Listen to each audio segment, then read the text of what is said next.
wished I could have died. The pain was excruciating and came in waves.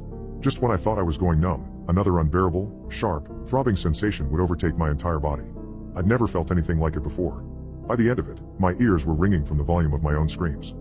"There's that color," Hank exclaimed, gazing at the bloody mess that I'd become. "Why are you doing this?" I yelled. "I'm not doing anything, kid. I'm just here to observe. Relax. Only 27 minutes left." I would have argued with him further, but the figures grabbed the power tools and started tearing through my muscle tissue. The buzzing sound of saws filled the room, drowning out my cries of agony.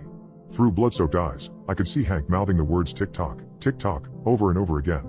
I watched him mock me until the buzzing stopped and the next stage of torture commenced. I never wanted to see my organs. I never wanted to see my bone. I could have gone my whole life without knowing what they looked like. Now, I can't get the image of them out of my head. I'm afraid I never will.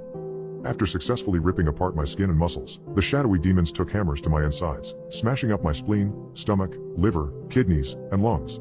They broke through the brittle, white ivory that made up my skeleton, making sure to leave no bone unturned. They even destroyed my skull and scooped my brain matter into jars. After all was said and done, they cleaned up my remains like fallen hair in a barber shop and swiftly left the room. You're probably wondering how I lived. I'm not entirely sure.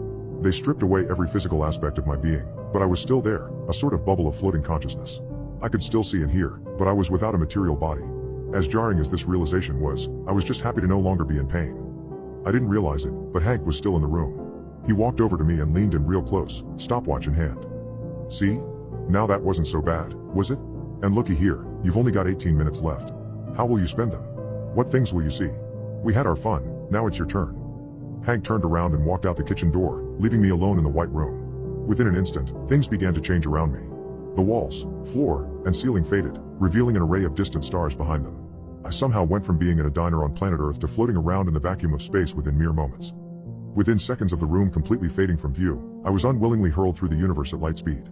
Everything around me blurred and my bodiless soul